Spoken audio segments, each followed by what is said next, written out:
what up, everybody? I'm gonna make a live. Just make sure we have the live chat up. Give me 1 second.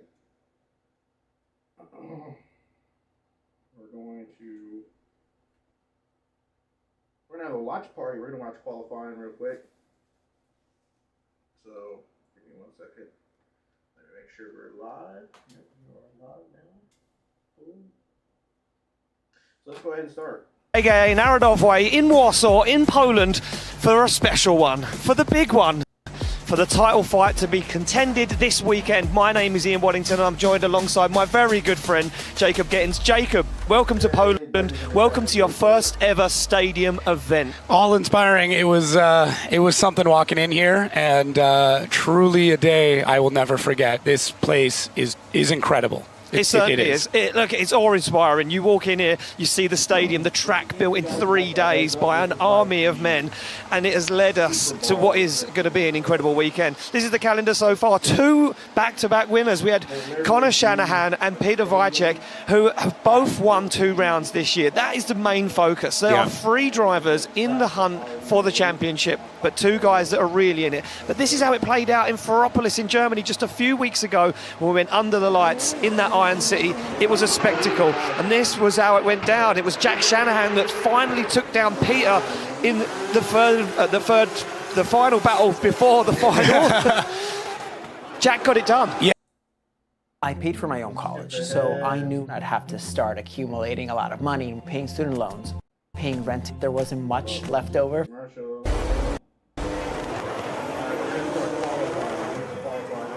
Here we go, straight on to the onboard, no messing around. It is Oleksiy Halovnia, all the way from Ukraine, Toyota GTX-X, 2JZ, 900 horsepower, a wild card at round 1 in Spain with this new team, Xtrinity Racing Team, sits on the line in this incredible car. This man, not scared of the walls and not scared to put that car where it needs to be, looking good in practice, but can he put it down now where it needs to? We've predicted already behind the scenes some high scores in qualifying, Jacob. Here we go, no messing around, flicks the car from left to right and sets that car up on the handbrake, gets himself into that first outside zone. Now looking to put the back bumper as close to the wall as possible without smashing the back end into it, and same with the front, trying to get that front wheel through that white line in that inside zone. Back on throttle he goes as Halovnia now puts almost all 4 wheels into that long outside zone as he fires across the circuit, picks up that outside zone once again. Now he'll dab with the handbrake, so you can see him slow the car down before he collects outside zone 6, stays on that wide line, picks up outside zone 7, puts the bumper towards the wall, hangs a spoiler over it and across the line. Wow, big start there from Halovnia. I mean, this is solid. He's a driver that, I mean, if you're new to drifting, he's been around. He's done a lot of different series all over the world, and this is great for a vehicle that, you know, I mean, he's spent a bit of time in, but all things considered, not that much, and a big improvement from practice. Looked like he was bobbling a little bit around in practice, but through this run, things look good. The only thing standing out to me, that big handbrake pull. Judges, I mean, drivers meeting last night, one of the longest ones we've had probably this season, but a lot of conversation of not only what goes on in the zones, but what goes on in between the zones. How do you want a correction made? How do you want things to be changed going zone to zone? So to me, I think that big handbrake pull is going to be a kind of a hit to the style side of the points. Yeah, it certainly is. There was a lot of chat last night, as you say, about where drivers were allowed to make a correction or decel the car. And we have amber and red zones this weekend. Is very, very technical because this is only a short circuit, but there's a lot of points to be gained within that short amount of time. As we see the beautiful slow-mo shots from our Phantom camera back this weekend, and our man Addy down there going to be getting in and around all parts of the circuit to bring us the best shots from our Red Bull Media House. Well, there we go. That is the view from where we're sitting almost. Yeah, I mean, we're a little further down from there, but that corner view, I mean, there is no bad seat here. I spent a little bit of time today kind of checking out the different areas and like... Yeah, you were meant to be working. Yeah, I know I was supposed to be, but I had to play tourist for a little while. You were just soaking up the ambiance? It's truly crazy. I mean, the sound, the feeling, every pop and bang, you're kind of taking it to the chest. It's a sensory overload. It is. It's a lot, and it's just incredibly difficult to put into words what this place means to drifting. I think the biggest thing, and here we go, scores dropped in for Oleksiy Halovnia, is an 81.5. That will put him in first place at the moment. I think this is, now for Drift Masters, a stadium event is just what we do. You know, it's kind of expected. You go back on the line, it's Konstantin Shironenko from the Ukraine, and yes, another Trinity Racing car comes off the start line. We have 3 of them back-to-back for qualifying as he absolutely lights up the tyres on the back of that GT86. 2JZ shuts it down though. Oh, and he's made a mess of that, kicks the car to angle. It looks like it didn't really want to work for him. Shironenko now puts himself back into the moment. Oh, and he catches a big load of understeer. It looks like this car could have some issues. Was down the paddock earlier in the break between practice and qualifying. I can see a lot of panic, a lot of confused faces down there from the mechanics trying to get that car back together, trying to make sure that all 3 cars are on top form ready for qualifying as he goes for it and across the line. I do have a feeling that will be a 0. Prolonged amount of straightening won't be what the judges are looking for, and the judges this weekend, as always throughout the whole season, David Kalas driving the boat down the river alongside him, Vernon Svanefeld and Mateusz Jedges, and Chris Witowski, our 4th EVS judge, down there again back this weekend, giving us all those insights, those replays. Yeah, those replays are pretty critical, and the judge is already taking a look at the initiation and obviously the straightening in this. I'm really curious what's going on with that car, because when it was in drift, it looked pretty good. Just, it did not want to fire off. Just did not want to fire off. So he zeroed that, so he's going to have to run a second qualifying. So we're hearing from the judges that that was his first ever lap on the track. Wow. So okay. apparently the confused faces down the paddock where they put in the spare engine in the car. Okay. So this is the first lap he had. So the engine failed in the first practice session this morning. They spent all day today putting a new engine in the car. So that was his first lap. So a little bit of a feeler. We go back on the line to the final of the 3 Trinity Racing GTA 6s. This one is going to be piloted by Amanda Sorensen from the USA, from Las Vegas. 2JZ, 1,000 horsepower. She's the most powerful one of all of them. Yeah, well, I mean, see what she can do with it. I mean, she has a massive pedigree from like karting to side by side. Obviously, a lot of drifting stuff. Doing work with Chip Ganassi, like incredible pedigree for her age, and I mean, really coming alive in practice as well. So, a lot of weight on her shoulders here, a lot of eyes on her, but I'm excited to see how she's able to put down. Yeah, exactly that. She stares over to our start line light, a deep breath as she fires off the line in this incredible 1,000 horsepower Toyota GTA 6, lights the tyres up, big flick across the circuit, gets into it, big handbrake drag, and that messes her up, and that puts her on the wrong line. She gets into outside zone a little late, and she now picks up that inner zone and looks for that inner zone 3.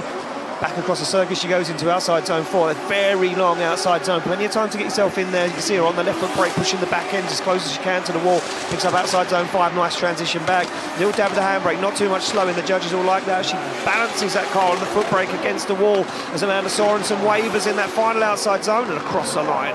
Yeah, a little bit of hesitation here and there, just trying to get to terms with it, and it's tough too, because you can be in practice and have an incredible set of runs, everything feels great, and then when it comes to go time, you know, there's just that little bit more pressure. But once she got this car settled, it looked really solid. Just getting into a few of these zones, this is a great shot of that bit of hesitation to fully commit into the wall.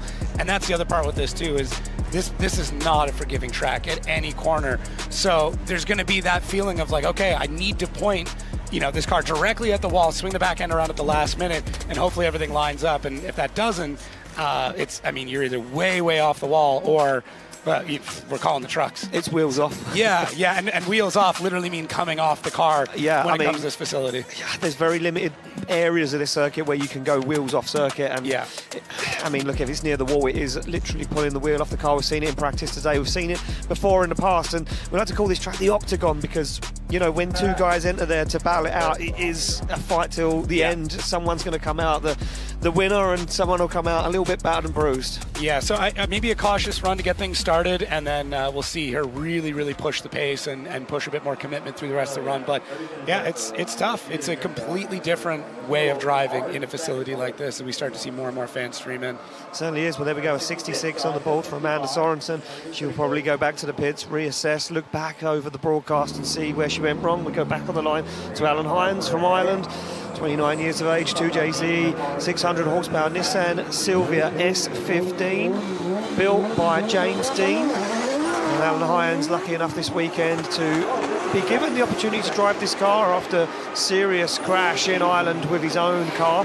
Look at this as Alan Hines flexes the carbon Kevlar on the back of this S15 against the wall, puts the car where it needs to be. Look at that, very close to the wall, flirting with danger is Alan Hines as he now sticks it to outside zone 4 as he puts the car right against the wall once again, balances it on the foot brake, locks up the front wheel, picks up outside zone 5, and it's a nice line across the circuit into 6. Nice arc, hardly any braking from Alan Hines as he comes back through his smoke cloud. He slows the car down massively in outside zone 7 and across the line. I mean, a solid run from Alan Hines. He is one of the most prolific sim drifters in the world, and coming from the Hines name, when it comes to drifting, that name carries a lot of weight, but it also means that he's got, I mean, the grandfather of drift, is that what we go with Kieran? Granddad? I mean, yeah, but it just also means that his ability to be technical, his ability to understand the kinematics of this sport are some of the best in the world, and getting to now see him once again on the big stage. Ireland didn't go so well for him, having that big hit, but now in a world-class built car in one of the craziest facilities and really putting on a good show here. So a few little corrections here or there, but overall, this is the Alan Hines I was expecting to see in Ireland, and it kind of got robbed from us because of that incident. And I mean, yeah, big left foot brake there, but that's kind of it. At least in my mind. Yeah, I agree. Like, I think the big amount of left foot brake into outside zone 7 was kind of what the judges didn't want to hear. We did hear a little groan across the commentary booth judging area from the judges, because I don't think it was needed. Okay. Personally, I think he could have stayed in it and kept that car where it needs to be. I think he just kind of wanted to stand on, maybe dial some angle in and put the car where it needed to be. And there we go, a 94.5 on the board, and Alan Hines already drops us into the 90s. And the prediction was, I'm going to put it out there, that this weekend we may see a top 32 of all 90s. That number, 94.5, was the highest qualifying score last year. Wow, there you go. There you go. That number holds. That's a big number. Let me get back on the line. We go to our first Finnish driver of the weekend. It is Timo Sunma, M50 B28 turbo, 807 horsepower, BMW 46 coupe. As he comes off the line, flicks it left to right, puts that car where it needs to be. Nice initiation from Timo as he stands on the accelerator. Now starts swerving on the throttle even more as he picks up that inside zone, but comes a little shy, backs away from the wall, now puts it back into that outside zone very long as he dials on the angle, trying to find the proximity of the back end of that BMW to the wall. We've got a big tyre fire on the back of that car as he flicks it. Self-extinguishes though as he now puts it into outside zone 6 on the throttle once again for Sunma as he dials on the angle for the final outside zone and across the line. Yeah, big tire fire there. So really interesting. I mean, to get that to happen, especially on a track like this, which seems to be relatively smooth. He's got a lot of stuff going on. I'm seeing a ton of wheel speed. He's obviously got the grip. Maybe not the fastest run that we've seen all the way through, but... Well, once again this weekend, we have our good friends from Race Data Labs with us, and we got the Wally system on the roof of the car. So if you're looking at that little box, that little black box right there on the top of the car, and you wonder what it is, that is our GPS tracking system from Race Data Labs. We have Wally in the building this weekend, and they feed that information directly to us and the judges. It's used as a judging aid in certain situations. Right. It's not the be-all and end-all. Not until it replaces the judges. I don't think that's going to happen. But that's never going to happen. No, we need them. Imagine how boring this booth would be without just the judges. System. Yeah, we couldn't have no fun, me and you. It's not fun hanging out with an AI. So what's Wally telling us? Who's the fastest so far? Biggest angle? Or, yeah. I mean, look, Sunma had a good max angle. Yeah, 81.3 degrees on that run. But for average speed, sitting around about 61 kilometers per hour. So maybe not the fastest, and not a bad score though, 84.5. I did look it up. Last year the cutoff was 83.5. Yeah. So it's going to give you an idea of where we were at last year. I'm thinking we're going to see some high scores. But we go back onto the line from what I believe. Now I could be wrong. Yeah. I've been wrong in the past, once before. Our first ever Brazilian driver is João Barrion, driving a Ford Mustang, a supercharged Coyote motor underneath the bonnet, 600 horsepower. Big impact with the wall in practice. The team hustled together, got the car repaired, and he's back out once again. Now for qualifying, João Barrion, a man that drives in Formula Drift most of the time, and said that one of his goals, one of his dreams as a driver was to be here at Drift Masters, and he's here this weekend. He looks like he's doing a pretty good job so far as he puts the back end of that Ford Mustang into that outside zone, opens up the throttle now, 600 horsepower being unleashed towards the tarmac as João Barrion puts it back again once into this outside zone, looks for the wall, finds it with the back bumper, stands on the foot brake, dials on the angle, falls out of that final outside zone a little early, but gets it across the line. Yeah, super cool to see Joao over on this side of the pond, and seeing him in the Mustang is a big breath of fresh air. Struggled a lot overseas with the Corvette, where they basically developed it as they went, whereas this car, much more at home with it, and you can see that this car was stuck in customs forever. They only got this in very, very late last night. Was it like 50 days? It was something like that, yeah. And then it was a 30-hour drive from the docks to here. His team was able to do it, got everything running. They had a backup car in place, but this is his home car. Getting this all the way over from Brazil, this is huge.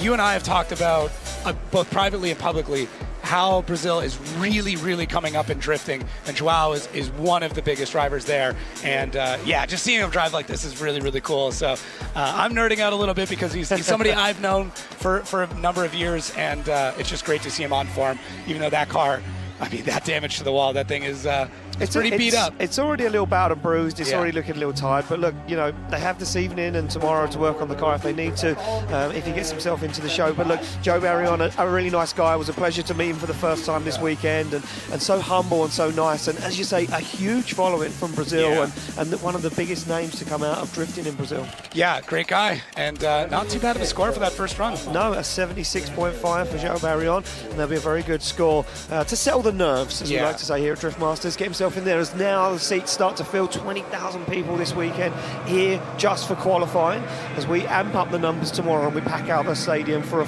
sold out house. We go back on the line to a man from the United States who did a full season of Drift Masters in 2024, is the one and only Adam LZ, 2JZ BMW 36 900 horsepower from Orlando in Florida, comes off the line. This man third on the podium here last year. What can he do this weekend as LZ puts the back end of that BMW into the outside zone? Very comfortable here at Drift Masters, tickles the front bumper along the wall as now LZ sets himself up beautiful in this long outside zone, smushes the back bumper, takes the back end and the boot lid and the whole shebang out the back of it, as he now fires himself in to outside zone 6, collects the throttle once again as LZ sets himself up for outside zone 7, back end into the wall and across the line. Yeah, no doubt on this one. I mean, all the way through, very comfortable back in this car. And to me, one of the coolest parts of this is the correction that he makes on the inside clip at the wall and actually pushes a little bit harder through it. We'll get to it here in the replay because it's such a crazy move to pull, because you're already facing the wall and then he kind of decides to drive into it to really push that proximity even further, as we can see how many phones are out for this run. A very iconic moment. I mean, this is it. This is the spot right here. Look at, pulls it in even more to try and get closer to that wall. So that's a tough correction to make in a very risky spot, but manages to do it well. Maybe not perfect, but definitely really, really well. So it feels like it was yesterday when he was standing on the podium here. I know, right? We did a bit of a flashback and look back at the podium from 2024, sorry, and it was good to see Adam here after a very hard-fought year in Europe, his first ever program in Europe. With his own car and you know, shipping everything over and running that whole team here at Drift Masters, and so good to have Adam LZ back at Drift Masters as a wild card for the final. Looking good and the car looking good. Apparently the Wally system telling me that he is the fastest man on circuit. I'm not shocked by that. Not shocked by that at all. Yeah, so average speed 68 kilometers per hour at top speed of 83. So that is a fairly big jump. There we go, score drops in, an 89.5 for Adam LZ on that first qualifying run. He'll be happy with that to get one in the books. We go back on the line to Bartosz Ostalowski from Poland, from Krakow, in this BMW E92 LS3. Now, you probably see the door was open. Now, Bartosz, if you haven't heard the story, had a motorbike accident many, many years ago, lost both of his arms, unfortunately, learned to drift with his feet, adapted a car to work on a paddle shift situation with his shoulder. So he drives his car with his shoulder and his feet. He steers the car with his feet. Unbelievable driver, incredible determination to never give up. Yeah, and oversteer on that one. Unfortunately, not the run he's looking for, one that's more or less conducive to his ability, because he's an incredible driver. No matter what he is fighting, you remove every obstacle in his way, and he's still a world-class driver. He certainly is. Look, to even make it round there, you know, you couldn't even drive around there in the rental car. 100% good. No, we stopped you. Yeah, I because know. we were so scared. There's a lot of cars left with keys in them in the parking lot, so I figured I'd give it a go. But look, you know, unbelievable story of Bartosz there, and just getting it wrong ever so slightly on that inner zone. He said this track's difficult for him. The amount of times the steering wheel has to revolve on the transitions. He said it's a lot of work. Yeah, I mean, so many memories, and you know, life just passes you by so quick. You can't put into words. the difficult part is having to kind of release and recatch that wheel through these transitions while staying on throttle. So a lot of things going on. I might take a bit of a tour there to really understand how this control system works, because I've seen a lot of in-car and I'm still scratching my head as to how he's able to do this. I mean, if you haven't followed the story of Bartosz, get online, have a look. Incredible story, and just to see the work that's gone into the car is phenomenal. And there we go, score drops in, it will be a 0. Yeah, that amount of straightening and that big amount of understeer coming into outside zone 4, not what the judges are looking for. We go back on the line to a man that, well, a lot of Pippin saying that he could win this event, he could top qualifying. 16 years of age, from Japan, from Tokyo, is the one and only Hiro Minar. 2JZ, 800 horsepower S15, built by the one and only James Dean this weekend, sporting that Red Bull livery as he comes off the line. Hiro now fires that car in, look at this. Already incredible from the young 16-year-old driver, predominantly driving in Formula Drift in America, as he now puts that bumper right towards the wall, as Hiroa now fires into outside zone 4, picks up the throttle, puts the back end, just tickles the tail light on the wall, as Hiroa puts on a masterclass right now. He couldn't be any better. What can he do? As he comes into the final 2 outside zones, he looks absolutely textbook and clinical. He's put on a masterclass out there and throwing up the signs to the rest of Driftmaster, saying, what have you got? As he puts a 360 into motion and fires it across the line. This is how he has looked since his second run. Yeah. And this is one of the most magical drivers we've got in the sport right now. I mean, if you've been watching him drive, qualifying, I mean, we actually really haven't got to see him do that much qualifying over in the States just because of the different system there. So his real magic comes alive in the chase, that he's able to adapt to whatever he needs to do in order to beat the other driver. But this is really incredible, and you can see how precise his lead run is. Look at that front tire. It makes the smallest corrections, but it's not even needed. Look at how relaxed he is, how smooth these transitions are, how precise they are, and then completely locked in again. No panicking, nothing, on the rev limiter. Doesn't matter the engine, doesn't matter the chassis. I want to call him a child because it feels that way at his age, but this driver, this motorsports athlete, you're looking at the future of drifting right now. You certainly are. Yeah. Look, I spoke to James Dean earlier in the paddock and had a good chat with him, and I said it's crazy because it's like watching James Dean drive his own car. Yeah. He's that good. It's very similar, and you'll see this, I'm already calling it, you'll see this in top 32, where whoever he's up against, he will drive in a very similar style that they do and try and pick up the zones in a better way than that driver did. It is uncanny. So very, very excited. I mean, judges picking their jaws up. They're delivering this one. Here we go. Scores in a 95.5 on the board for Hiroa, and he tops qualifying at the moment and puts a higher score on the board than we see in 2024. Already. Incredible stuff. We go back on the line to Edward Alexander Husse from Norway. Nissan 206 2JZ GTE 1010 horsepower, every single horsepower. All of them. So we go off the line, very aggressive start for Edward Alexander. As he fires that car from left to right, steps himself up nicely in his outside zone. On the foot brake now, dials the back end towards the boards. He now needs to come in and collect that inside zone. He does beautifully as he puts the car to angle. It's a nice line so far from Edward Alexander as he puts the back end now into outside zone 4. A little wavering though, off the wall quite a bit. Judges will be looking at that as they start to remove points from the score. Balances the car across the circuit, full throttle on the transition. It's very nice there, heavy on the foot brake, but then puts the back bumper and the spoiler right up against the wall in that final outside zone and across the line. Just another incredible driver coming out of Norway. There's so many places now where we look across the globe and go, where is the next driver coming from? Scandinavia. I mean, Norway has produced so many incredible drivers, and a bunch of them we've got to see here, and we still get to see here.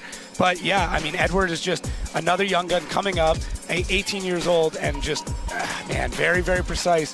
Has that Scandinavian flick coming out. A lot of the confidence that we see in the Norwegians, that little bit of craziness that arrives as well, and a solid run throughout this. A few spots where you could see just maybe not having the total confidence to be able to get into those zones, that little bit of left foot braking before he gets into it to kind of set things up. But overall, solid run, solid stats coming off the wall. He's 72 kilometers an hour for the max speed, average angle around 46. So pretty mid-pack is where that's coming up overall. And curious once again how that lines up with the less digital judges that we've got here in person.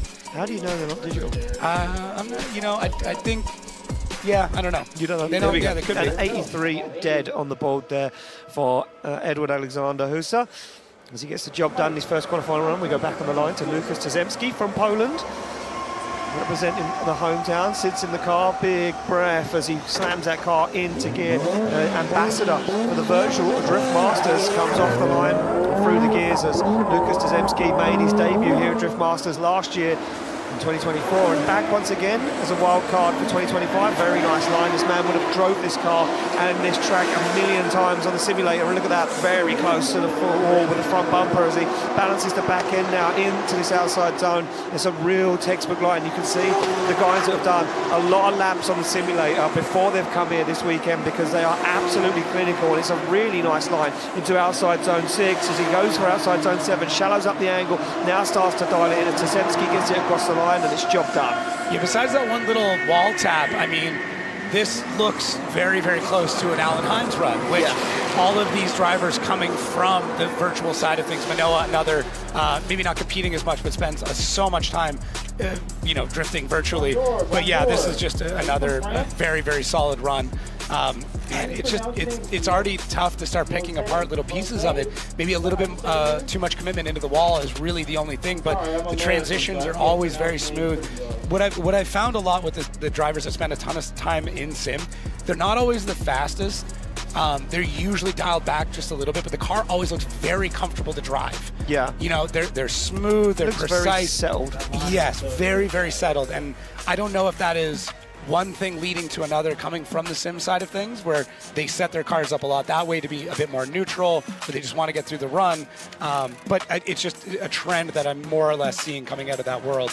But yeah, for Lukas, that's just a very, very clean run.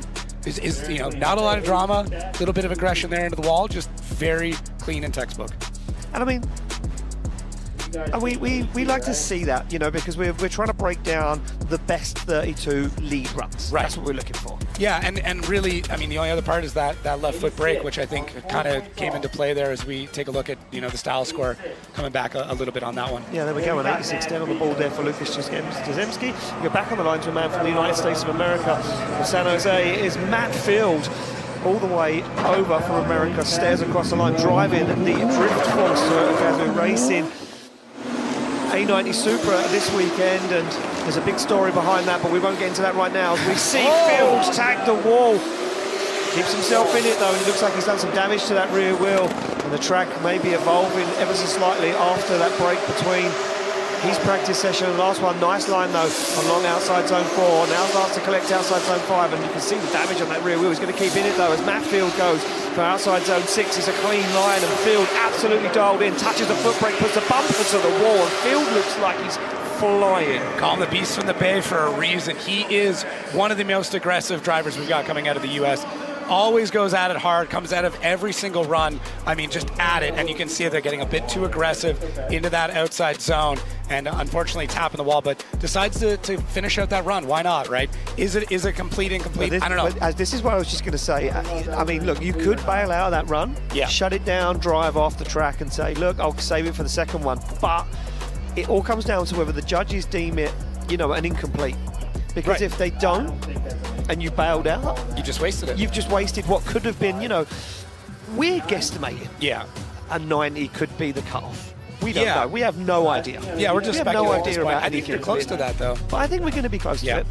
But if this score was, say, an 86, an 87, it could be in the show with the first run. Yeah, I agree. And I mean, this is already the fastest run we've seen, 85 kilometers an hour going into that initiation, fastest spot in the track, and pretty indicative of Matt Field. He is very, very aggressive, loves driving with a ton of speed. You can see, that looks like a bent wheel or something going on there. Yeah.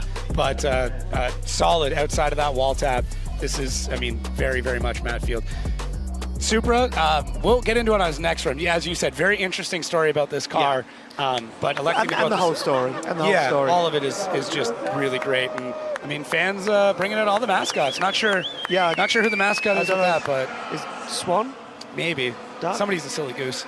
Oh, is that what it is? There we go, 73.5. So Matt Field was right to stay in it. Judges did give him a score for that run, and you never know, it could be enough to get you in the show. Who knows? As we move on, we go back to the start line to Mads Andresen from Denmark, BMW E92 M3 Eurofighter, and it is a V8 turbo BMW engine underneath the bonnet, about 1,850 horsepower. There's a one in there. I don't know. I don't know if that's a one in there or not. It may be. It wouldn't surprise me. Here we go, though, as he now fires through middle of the circuit. Really nice line, good transition. You can see the way he used the weight to flick the car across the track into outside zone 4. Balances that car perfectly on the foot brake as he now waits to get that car right to the edge of the circuit before then picking up the transition. Doesn't slow the car down too much either as he gets back on the throttle into outside zone 6. Now starts to slow the car down. Needs to really let it go off the foot brake, and he does as he gets it across the line. Yeah, solid run. I mean, if that was 1,850 horsepower, I'd expect it to be a little bit quicker, but I think it's a typo on our side. But either way, very, very clean run there from Mads. I really like the way that this car is set up. I mean, it's a little bit more on knife edge. Look at that. Get that bumper right into that wall. You know, judges asking for you just to be kissing that wall all the way around with the rear bumper.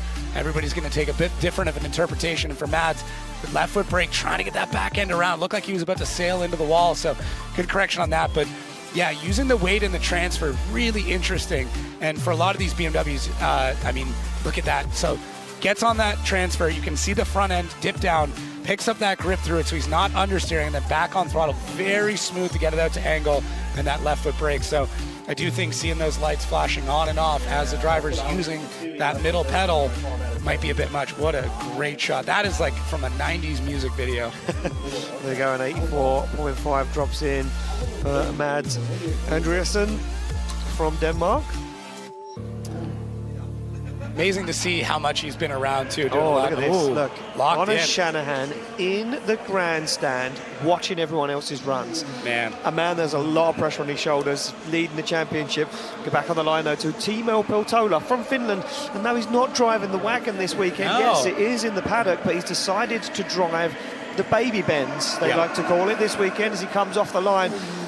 Taking a different approach for the final round as Timo Peltola, the showman, puts the back end into the wall. Very nice line there from Peltola as he now goes for that front zone, picks it up beautifully. Look at the line from Peltola. He's absolutely flying into outside zone 4. He goes almost all of that Mercedes-Benz in to that outside zone 4. Nice line across the circuit as he works to throttle. That's right, that is, again, another diesel-powered Mercedes-Benz as Peltola goes for that final outside zone on the foot brake, dials on the angle. Peltola has never looked so good.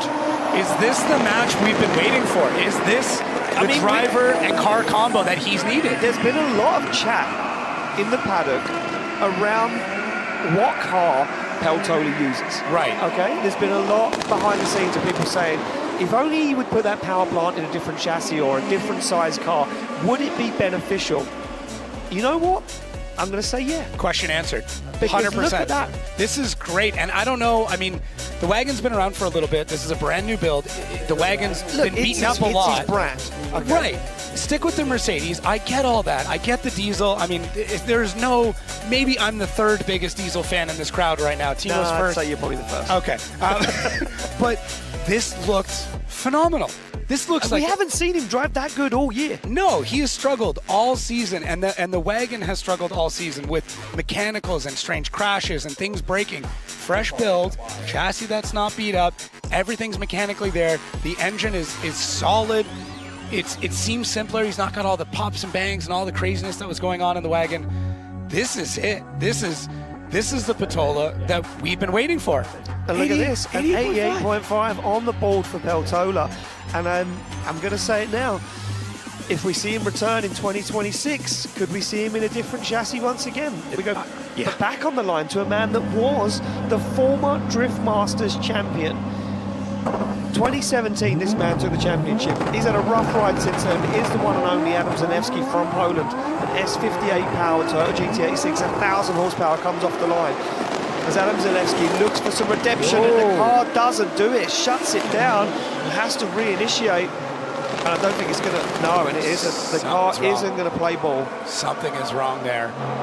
So, looking to see if maybe an axe. I think I saw a bit of something pop out as we get a shot, potentially a spotter and some, people that are close to him. So, yeah, family there and the spotter on the radio straight away trying to find out what's going on. And did you spot something come out of the back of the car? On a second shot there when we were pretty low, it looked like a bit of metal or something popped out. But, well, there we go. We need to make it official. It will be a 0 for the first run there of qualifying for Adam Zalewski. Yeah, tough to see if maybe it's a CV or something. I don't know if it popped out of gear. It was just really weird. Yeah, very strange indeed. We go back on the line to the man from Great Britain. It is the one and only Steve Baxi Biaggioni. Decided this weekend to bring the very famous Nissan Silvia PS13. And said that he feels very comfortable driving this car in stadium events. Now, Steve's been driving this car for many, many years.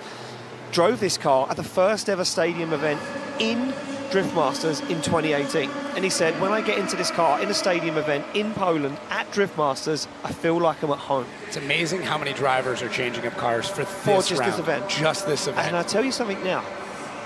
Bagsy in this car and a stadium in front of a big crowd, he's a showman. Yeah. Could be dangerous. It's a little scary. He's got some more power underneath the bonnet this weekend. He's now running 890 horsepower. That V8 supercharged screams as Bagsy fires in that PS13 and puts the bumper onto the wall, flexes the tailgate. Not sure how the judges are going to like that much. It was a little heavy on that front. But now he comes into it, picks up that front inside zone, back across the track into outside zone 4, works the back end along the wall, and it's a little heavy contact. I'm not sure what the judges are going to say of that. Bagsy goes reckless as he fires the car back onto the wall once again, slows it down the foot brake as he absolutely destroys the back of the PS13 into the wall and across the line. One of the biggest conversations that we had last night, one of the reasons why we were here so late, is how much do you want to be in the wall? Yeah. What the drivers want, what the judges want, what should be going on when it comes to the back bumper into the wall. And there's a lot of interesting things that came out of that conversation and modifications. To me, Bagsy was really into the wall. He was on it. I mean, his back wheel, if that was a shorter bumper, his back wheel was basically about to touch it. Yeah. Well, look, we know that Bagsy has the Toyota GT86, 2JZ, 1,000 horsepower. Drove that car in Germany, drove that car in Spain at round 2. Yeah. Decided to come back for the final in a different chassis because he said the overhang on the walled circuits, the car that I like to drive on a walled circuit is what I prefer. Yeah. And there was big discussion last night in the driver's briefing. Are you better off with a car with some overhang? Are you better off with a shorter chassis? There's been a lot of chat around the whole paddock and behind the scenes of what's better for this event. Yeah, and I mean, maybe he's still driving it like the 8.6. Yeah, exactly. Okay. 77.5 drops in. I'm going to say that was contact with the wall was a little bit too aggressive, and all of the judges look at me and nod and say, you're getting it. You're finally understanding what drifting's about. Here we go, back on the line. Dave Egan steps up to the mark. Dave Egan, 2 laps of practice. The alternator failed in the first practice session. In the second practice session, the alternator failed again and shut the car down. America's Game of the Week might be the game of the year. These are the moments that we play for. Eagles. Let's go! Chiefs in a Super Bowl rematch. It all starts with a special pregame show Sunday on Fox. From the 2JZ as Dave Egan fires the car across the circuit, nice line into outside zone 6, opens up the throttle, collects it nicely, gets on the foot brake once again in outside zone 7, fires it across the line, job done. Yeah, getting those nerves out of the way, having a bit of a safe run like that. Now, I'd say safe, but I mean, it was really solid. Dave does a great job of getting the proximity into the walls, although, as you alluded to a little bit earlier on, few of those corrections, a few spots where I think he kind of realized where he was on track and had to make that correction. The inside clips look good. It's such a tough thing to do, especially pointing it right at the wall. And there's the inside for Dave. Locked in, looking very far ahead on the runs. Great job on that. Good racecraft with that. Getting the tire right into the wall. Yeah. So, yeah, just a lot of conversation to be had around that, especially once we get down to our final couple of drivers, some fun stories popping up. But for me, Dave does a really solid job on this for a driver that's had barely any laps when it comes to this facility in real life. Yeah, certainly so. And there we go, nice and close to the wall there as our wall cam comes into play. A 79.5 for Dave Egan on that first qualifying run. And I'm going to see how things play out as we move through competition. Yeah, I don't know if that's going to be enough. I really don't. Like I said, that cutoff last year, 83.5. Things already looking better. So it's going to be tough for Dave. Well, we're going to see. We're going to see how that evolves as we go through competition. George Christoforou from Cyprus sits on the line, BMW E82 1 Series S50 Turbo underneath the bonnet, 1100 horsepower. A lot of work being done on this car in the paddock before qualifying, a lot of alignment checks and the engine tuner plugging in and making sure everything was up to scratch and in health as Christoforou now puts the back bumper towards the wall, picks up that inside zone, a little deep though to be fair, and he's going to struggle, he does struggle to get all of that inside zone 2. And works his way around outside zone 4. Is a little shallow, keeping it off the wall.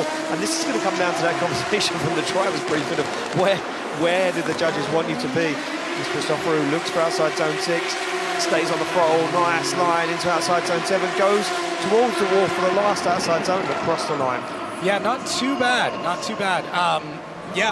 We're seeing with this section of drivers right now, we're kind of into this mid-pack where they're playing it a bit safe on these first runs. I don't know if it's strategy, I don't know if it's nerves or what's going on with it, because even in practice, the few runs I did see from George were a lot more aggressive than this one. And even with Dave, the runs that he did get in, they were a bit more aggressive. So I'm curious if this is a bit more of like, okay, play this out. The other part that you alluded to, and some of the data is starting to show up, this track is now rubbering in a little bit more. The light is also changing. Because of the build of the stadium, the light traces a bit of a path around the track. So there's going to be different hotspots throughout basically qualifying. And even a change of 5-10 degrees Celsius, that is a massive difference in traction. So that's going to play a bit of a role, as well as some of the light in the eyes, although I don't think we're going to be getting any more of drivers kind of blinded by the sun through the rest of this. So for George, I mean, just get that run in, get those numbers on the board, but then come out absolutely swinging on your next one. Yeah, certainly so. 74.5 for George Christoforou. I think there was nerves creeping into that run. That's what kind of, I was watching the replay back, it looked like there was some nerves, some Cypriot fans in the building. So guys travelling from all around the world this weekend. There's some cool stuff going on the Jumbotron tomorrow for you guys' entertainment. We go back on the line to Yves Meyer from Switzerland. Supra GR A90. B58, 1,080 horsepower, comes off the line. This man's driving has been getting more and more incredible. Oh! And that was a strange initiation, and he tags the wall as well, and that's another Supra tagging the wall from the Drift Force team as he now works his way into outside zone 4. I'm not sure what's going on there on that initiation. It seems like there's a few guys that have made those mistakes. We're going to get into that as we come through qualifying. Yves Meyer now looks for outside zone 6, stays in it, and the right decision. We see it with Matt Field as Yves Meyer looks for outside zone 7, collects it, puts the bumper towards the wall for the last part of the zone and across the line. I'm not sure what you call it over here, but we like to call that crab walking. When you see the car do that where it's hard to explain, but you'll see it again on this initiation because it's really strange, and there's a few things that can cause it, but yeah, it didn't show it as bad on that angle, but watch, see it? Where basically the whole car is just trying to come over completely sideways, but yeah, a bit of a correction, having to pull out of it a little bit. I think he just over committed on that initiation. I'm going to say something. Oh, please. I'm going to say that the initiation point is grippier than what it has been all day. Okay. And if you watch the amount of momentum that was lost when Yves Meyer pulled the hydro into that initiation point, the car stalled up massively. Interesting. I like that. I mean, the car didn't really react to angle. No. Where you would automatically assume, flick the car, go for the handbrake. The car didn't turn into angle. If you watch it back on the replay, the front kind of wobbles, the back grips up, that's it. Then he has to rethink the initiation instantly. The only thing I can point to is that the sun was baking that section of the track heavily earlier, and now it is kind of up further into the grandstands. So I think maybe the temps have come down a little. Hi, this is Jim with Scherzer Insurance. We would love to help you with your auto, home, or business insurance. Give us a call today, 386-788-3500. We represent many companies as an independent insurance agent, and we'd love to help you. We shop, you save. Kieran comes off the line deciding to put a fresh body kit on the car and make it look pretty once again for the final round. The Drift Masters, as he hangs that spoiler over the wall, now brings the front end in. Clint Van Ort looking comfortable this weekend. Beautiful line from Clint Van Ort. Look at this as he dances the back end along the walls. Clint Van Ort now works his way around outside zone 4. And it's absolutely beautiful from Clint Van Ort. Dials on even more angle for outside zone 5 as he goes for outside zone 6. Just a little amount of slowing, but then back on the throttle once again. The Dutch driver, no messing around as he dials on the angle, clips the wall and gets it across the line. Yeah, okay, two things. One, there is nothing cooler in drifting than a big wing in a wall track. I love it. I love the way like the end plates are scratched up against it.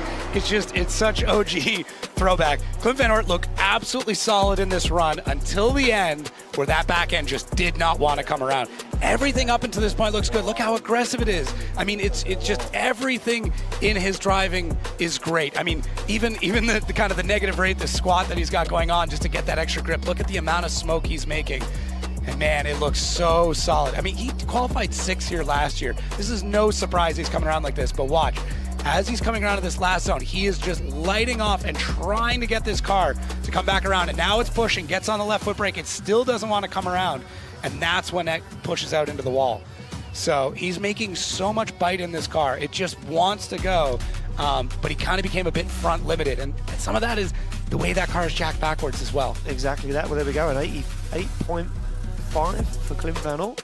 Looking good. The Dutchman, we've seen him struggle all season. He'll be the first to admit he's not had the best season in 2025, but nevertheless, it's all starting to come together. A man that's also had a pretty poor season by his standards is Diogo Correia from Portugal, a man that's been plagued with engine issues all year, running that Mercedes M104 turbocharged engine, 1,000 horsepower, BMW E92. But today, looking good, looking strong. So confident, in fact, that when he was warming the tyres and doing a lap, he even waved to me out the window. Wow. Yeah, wow, that's there great. we go. Correia off the line, flicks this BMW left to right, starts to pick up the outside zone as Correia straight on the foot brake now works that front end in. The learning curve for all of them after they've done their first qualifying run. Look at that beautiful shot there from our phantom slow-mo camera. Piscotty in the car, pedaling it around. Look at that front wheel locked and tire smoke bailing from the back end of that E92. It just looks absolutely beautiful. He's trying to like ABS it. You can tell he's on and off, finding that threshold. He feels it lock up, comes back off. Well, here we go. Big score dropping in, a 92.5 for Kevin Piscotty, and he'll be happy with that after the first qualifying score. Drops him into 4th place at the moment, as now the 90s start to ramp up, and we're almost with top 10 with a 90. Yeah, here we go. This is where that cutoff gets crazy. It certainly will do. We go back on the line to Jakob Kroll, a Polishman from Lodz, not far up the road. 2JZ, 920 horsepower. San Silvia, S14.9, full carbon Kevlar. And Jakob Kroll, looking good, a man that has earned his rate here at Drift Masters, fires that car in where it needs to be, and another man that we've seen many times in stadium events, used to pilot a BMW E46 and make the change to the S chassis a few years ago, and now never would look back as Jakob Kroll puts it right towards the wall, and Kroll flexing that carbon Kevlar on and off with our painted wall there on that outside zone 4, fires through the middle of the circuit, looks for outside zone 6, and Jakob Kroll doing a good job as he once again puts the bumper towards wall. Jakob Kroll with a neon shining underneath the car and across the line. Another driver going to more or less electing for that softer rear end in the car. Yeah. The front seems a little bit soft, but maybe not as bad, where he's really getting that car to squat out. The rebound is really quick. It pops back up again. It looks good. The hard part is when you do when you pull the handbrake, when you hit the front brake, it's reactive. It's reactive, and it broadcasts that to the judges. Yeah. I mean, look, I'll tell you something about this track that a lot of drivers like, especially with chassis that aren't maybe as easier to drive. This track is almost dead flat. Right. There are a little bit here and there of changes. Yeah. We made this track in 2 days. Yeah, there's a bit of like rain runoff, so things slope out a little bit towards the wall, which can actually kind of help set you in the groove. But yeah, having it like this. The other part too is because it is brand new asphalt, that rubbering in can be a little bit more predictable. Yep. Yeah, it's just really interesting. I did a track walk where I'm like trying to find anybody who laid down the asphalt to like figure out how they did it and what materials they're doing it with. It's a secret. Yeah, I know. And you'll never be allowed back if you find out. What I found that was interesting though is even before we put laps down is how grippy it already felt. Yeah. But without it being rough, it was very smooth, but it still gripped quite well. So it's quite interesting. Yep. That's all the information you're allowed. Could take a piece home. There you go. 89 on the board for Jakob Groh. Be happy with that. First run under the belt, ready for this weekend. And this man would love nothing to be in the big show in front of all of these Polish fans. A man from Japan on the line right now. It's Naoki Nakamura. Toyota GR86 2JZ 900 and 900 horsepower. This on the line, this incredible car. This man, such a character at Drift Masters, said that he was so desperate to get back. What can he do here in the stadium? Oh, a little tag, you can see it just upset the car, but now works himself back into it again on the foot brake. Naoki Nakamura fires himself into outside zone 4, sets himself up lovely on the foot brake. Flirts with danger though. That will he get it this weekend? He's looking for a turn of fortune. He didn't get it in Germany, where he said he was feeling strong. This weekend he needs to put it all on the line as Connor Falvey puts the back end of that S15 Silvia towards the wall as Falvey stands on the foot brake and slows the car down massively. Kavia owns up the throttle through the Old S chassis compact. It didn't come out in a lot of countries, but we've got one here today. They made one in Finland. They did. Well, I mean, they made it in Poland for the finish. It's a weird scenario, but I'm very, very curious how this plays out for him, because he was able to get pretty deep in all these zones, but there was a few spots where if those 12 inches were still there, he'd be dragging bumper. So it's an interesting decision, and ultimately, I mean, it's not up to us to see how it plays out. It's a very Lowry run. I mean, he's on throttle all the way through, banging it off the rev limiter, screaming all the way through. That Dodge NASCAR V8 is very iconic, and I'm sure for everybody sitting in the grandstands, there's a little bit of their hearing that was lost on that run. And some jaws that were probably on the floor when they heard it for the first time inside a stadium. It vibrated my water bottle when I was out there earlier. Like, it was just shaking in my hand, so... Well, there we go, a 93 on the board, and it seems like everything that Laurie Heinonen needed to do worked. Gets himself into 6th place at the moment, and Heinonen will be happy with that as we now get in towards the top 4 of the championship, and it is Paweł Korpolinski up next from Poland, from Warsaw. The hometown hero is on the line, ready to rock and roll. Nissan Silvia S14, 2JZ 900 horsepower. And we like to call him the surgeon, because he is clinical. Now, will he be clinical here in qualifying? We expect nothing less from this man. His lead lines are absolutely flawless. What can Korpolinski do as he stares down the visor and he looks and he flicks the car in big aggressive flick to angle on initiation as Korpolinski now opens up the throttle, fires the car through, and it's very aggressive from Korpolinski as he puts the back bumper towards the wall once again. He's come out here this weekend absolutely swinging as a Polishman. He wants this one. He wants a podium here in Poland. And what can he do as he flicks it towards outside zone 6? He's there nice and early as he opens up the throttle. Korpolinski on an absolute flyer as he lets it go, puts a bumper towards the wall and across the line. We've always talked to him about this, both on, the show and in person, that once he gets his style figured out, once he gets that molded, he's a top 3 driver every time. Now, you're only picking up 5 points for initiation, but he definitely got all of them on that one. Style is coming into play for Korpolinski's game, and everybody should be put on notice now because he's driving far more aggressive. He's taking more risks. I mean, the Korpolinski of last year, or even earlier this season, would never have initiated that way. He would have, kind of floated the car in, got it to the perfect angle, held it there, set the car on cruise control, and just rocked through the rest of it. We still see that commitment. Look at that. A very, very small correction to get it back out to the perfect line. But there is more aggression than we've ever seen. A little bit of wavering there for Korpolinski, which kind of rare for him. But I'm liking how he's developing. I'm liking the aggression we're seeing out of him and taking a bit more of a risk than he normally would. He certainly is, and the clinic was laid on by the surgeon, and I think he's going to be rewarded. It was a very, very nice run, super aggressive, and it is rewarded. It's a 94.5 for Paweł Korpolinski from Warsaw, and all the Polish fans around the building are clapping and waving the flags because, well, why not? And the flags are up for this young man, another guy from Estonia. It is Kevin Pasur, 3rd in the championship. Yeah.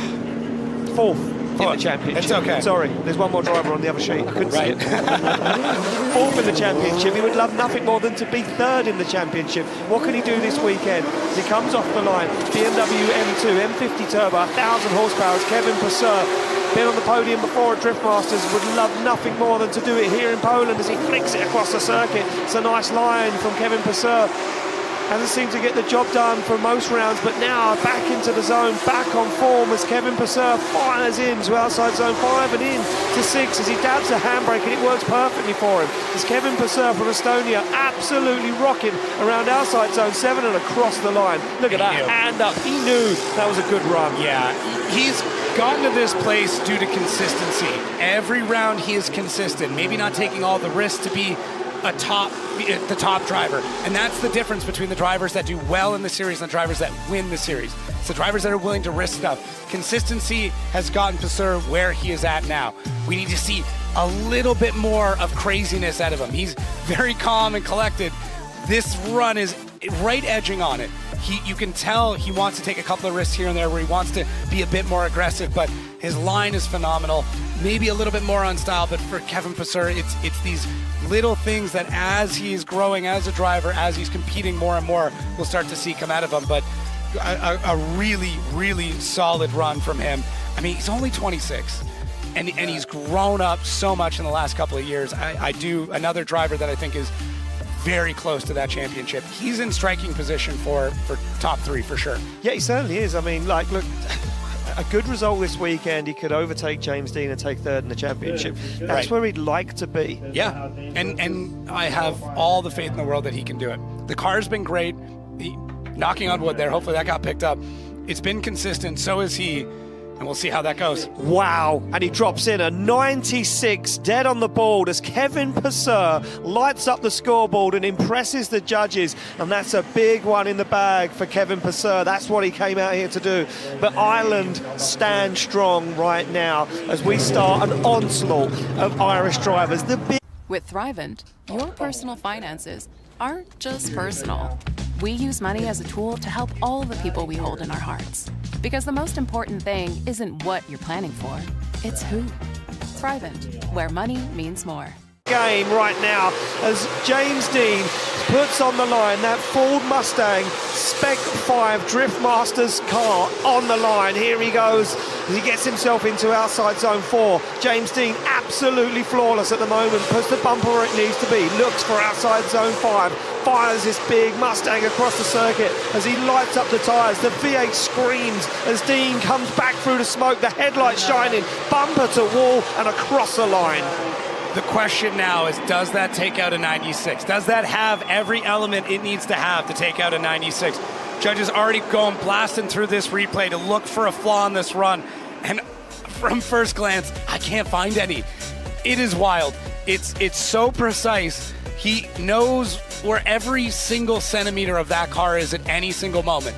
It is a massive car. If you've never been near it, it is so big. And look at, man, look how fast the walls are coming by. The wheel was nearly on the wall on transition, the front wheel. Yeah, it's nuts. I'm very much running out of words to describe how he's able to drive because it's incredible. And the only things that have taken James out have been very strange mechanical. Yeah, just little stuff like the belt. That belt I'm sure haunts him and his team and was kind of the definitive moment of not being able to take home a championship here.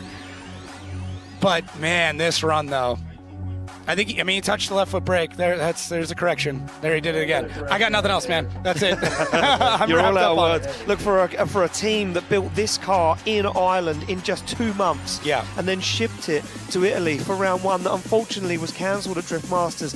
This car has been pretty much flawless. A few mechanicals, and he drops in a 96.5. The judges are impressed, and James Dean takes top spot in qualifying at the moment. And could this be the tail of the tape as the Irish flags are waving and the hands are in the air from the Irish fans? But the Irish onslaught doesn't stop there. It's Jack Shanahan up next, a man that is in the fight for the championship. We know that Dean can't win it, but the man from Killavullen, from Cork, could. Is Jack Shanahan, 26 years old, GT86 off the line, 2JZ. What has he got as he fires it in? Shanahan on the throttle nice and early, looks for the wall, puts the GT86 where it needs to be.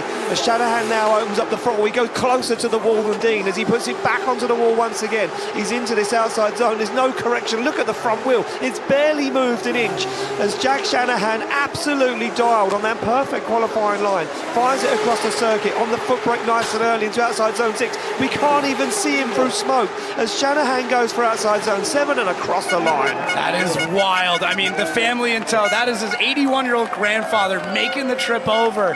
His grandmother watching from home. The whole Irish section in this stadium absolutely going wild. Jack Shanahan driving aggressive, putting in, I mean, they struggled a little bit through practice. I even watched them loop out on a run.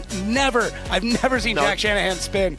And they were fighting through mechanicals, but this is a driver, once again, driving with a bit of aggression, a little frustration. I don't know what he's mad at, but it's working for him all the way through. Oh, man, just another insane run from Jack Shanahan, a driver that we've said it before, you can squint and you know it's him. You could be in any vehicle on any track anywhere in the world and you're still going to know a Jack Shanahan run. Super fast, 62.5 kilometer an hour average speed. One of the fastest drivers out there. Max angle, 70.5 degrees. I'm just looking at the front wheel. The front wheel is telling a big tale on this circuit because if it's locked, it's a deduction, as you said. If it moves, it's a mistake. The front wheel, once it's set at angle, Jack doesn't touch it. It is perfect. He's able to lock that thing in. But do the judges agree with us? We're drift fans, so we see everything. Everything is a wow for us. Yeah. Everything is wow. I'm telling you now as well, this is going to become a game for these guys. Who can get the higher qualifying score? It's going to be a 94 from the judges. They're not that impressed. They didn't like it as much as they did. Where did he lose out? He lost out a little line and a little bit of style. Yeah, which, I mean, curious on the style. That's pretty stylish to me. Yeah, pretty stylish for me as well. We go back on the line to a man that every Polishman and woman in the place will be cheering for. It is the one and only Piotr Wojciech. He sits on the line in this incredible Toyota Supra. A90 Supra sits on the line. A car that's been developed over and over. He slams through the gears. Everything is on the line this weekend for this man. Can he win a championship in Poland in front of his home crowd as he fires through?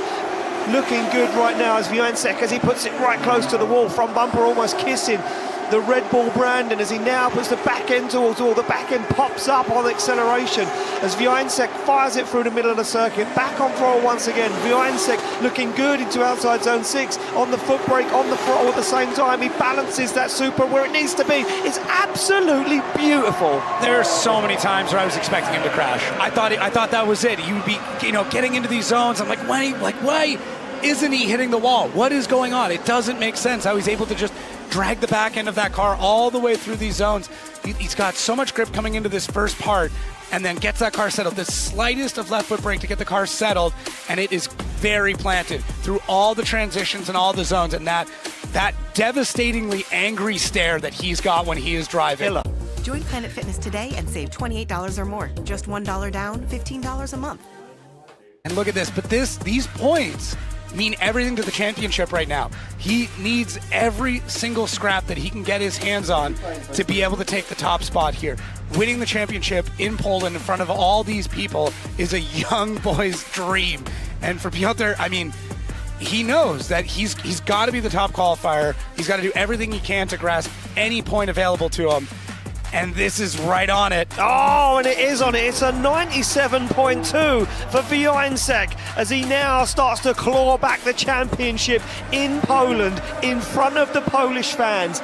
Could this be the dream for Wojciech? Could this be the weekend he does it? This is only qualifying, but as you said, Jacob, every point counts. But on the line is the man that's leading the championship. He won it in 2023 here under the lights in the PGA Narodowy. Could he do it again? Connor Shanahan on the line, 1,000 horsepower underneath his foot. He screams through the gears as Connor Shanahan, your championship leader, fires in for initiation, and it's good from Shanahan. It's on the wall, it's clinical, but can he make it work the whole way through? Shanahan tries to go as deep and as wide as he can on every single turn as he gets himself into outside zone 4. It's bumper to wall as Connor Shanahan fires the Red Bull GT86 through the middle of the circuit. He looks for the wall, he comes back through his own smoke once again. He stalls up ever so slightly in outside zone 6. He shallows off the angle.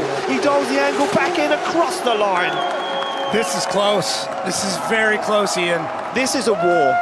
These guys are going to war. It is shot for shot, every single one of these runs. Man, where does this end? How does this finish? Because everybody is stepping their game up on all of the runs. Connor Shanahan through that first outside zone, very similar to Piotr, with that little bit of a left foot brake stab to go through. Sets himself up so well for that inside clip. This transition is phenomenal. Look at this from that camera angle. Crazy, crazy set of runs here. And Connor is just, he's feeling the wall all the way through. It's like you're going for a midnight snack and you don't want to turn the lights on. You're just dragging your hands down the hallway to figure where you are. And there's his mom. And look at his mother in the paddock, watching on. Could not imagine the stress in that paddock right now, or the confidence in your son, who is one of the greatest in the world. Wild, wild run there from Connor Shanahan. If qualifying isn't enough to get your blood pumping, tomorrow, exclusively on Red Bull TV, the top 32 will be nothing short than a roller coaster. And history in the making. We're only halfway through qualifying. We have to do this all over again. Man, I was worried about that hood. It looks a little flappy. I was concerned it was going to pop up. I know he would have kept going, and the score wouldn't have changed anything. But a little bit of an air scoop there. Man, look how planted this car looks, though. So stable. That front wheel locked all the way in. Wheel speed, I mean, looks good. Oh, man, well, look at everything about it. Shanahan waiting for the score to drop in. It's a 95.2 for Connor Shanahan, and he doesn't look happy as he pulls that car off the circuit. And Shanahan pulls off, and he doesn't lead the top of qualifying after the first runs, but he's in the conversation. Yeah. What he needs now is to get into that top 4, stay in that top 4, make it into the showdown, and keep clawing those points back. That is the goal now. Man, crazy set of runs that we've already seen here. So fans pumped, and this is where we sit right now. They certainly are. Well, here we go. This is it. This is how the leaderboard looks right now after the first round of qualifying. Piotr Wiańczek leads it with a 97.2. Then it's Dean. Kevin Passer back in the conversation. He's hungry for it. And our wildcard driver, Hiro Manoa from Japan, a 95.5. He set the scoreboard alight early. Yeah, I mean, he's playing spoiler to a lot of drivers. Jack Shanahan all the way down in 9th. Pretty crazy. Lori Heinonen, 93, puts you in 12th. And Mika Keska-Korpi, 92 and 16th. Yeah, look, this